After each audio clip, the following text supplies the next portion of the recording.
secular social justice ஐடியாலஜிஸோட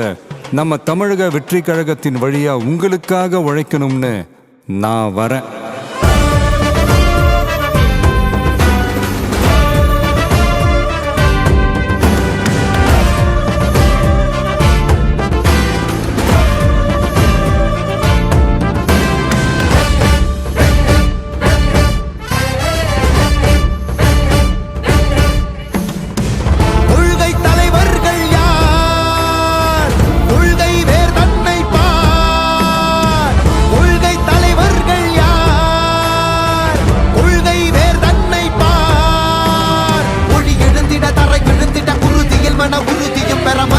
மொழி பாலினமது சமமென புது யுகம் பிறந்திட நீர் மருத்துவம் காற்றுணவோடு கல்வி உலக தரமடைந்திட அறிவியலோடு அழகிய தமிழ்நாடு என புகழ் உயர்ந்திட நமது உரிமை நமது பெருமை கரங்க இணைய மாறும் நிலைமை